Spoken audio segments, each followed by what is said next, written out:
আসসালামু আলাইকুম রহমতুল্লাহি ওয়া বারাকাতুহু। আমি আপনাদের প্রিয় কবি কারি মোহাম্মদ আব্দুর রহমান আল সজীব। আশা করি সবাই ভালো আছেন। সম্প্রতি আমার একটি কবিতা বাংলাকবিতা.com ওয়েবসাইটে প্রকাশিত হয়েছে। কবিতাটির নাম আউলিয়াদের সিলেট।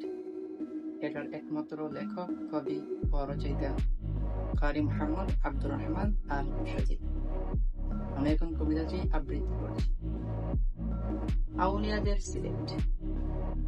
সিলেট সে ভূমি যেখানে নূর ঝরে, আউলিয়ার পদস্পর্শে পবিত্র হল ধরা।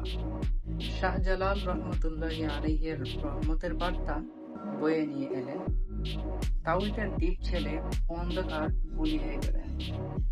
চাষনি পীরের জিকিরের কাটে বায়ু, মক্কার মাটির মিলনে জাগে যে মধু। চাষনি পীরের জিকিরের কাপে বায়ু, মক্কার মাটির মিলনে জাগে মন মধু।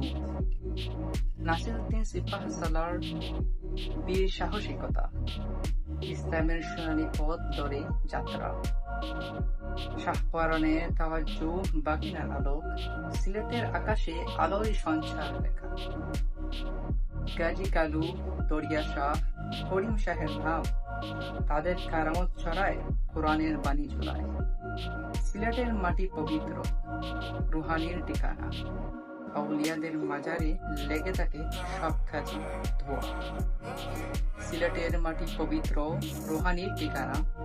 আউলিয়াদের মাজারে লেগে থাকে সব কানে ধোয়া। এই মাটিতেই চিরকাল বজায় থাকবে ঐশ্বর্য। আল্লাহর রহমত বর্ষিত হোক সিলেটের এই পবিত্র জমি। ধন্যবাদ। কবিতাটি প্রকাশিত হয়েছে 20 জুলাই 20 জুন 2025। সময় আন্তর্জাতিক টাইম 19:59। সবাই লাইক, কমেন্ট, শেয়ার দিয়ে পাশে থাকবেন। ধন্যবাদ। আসসালামু আলাইকুম ওয়া রাহমাতুল্লাহি ওয়া বারাকাতুহু।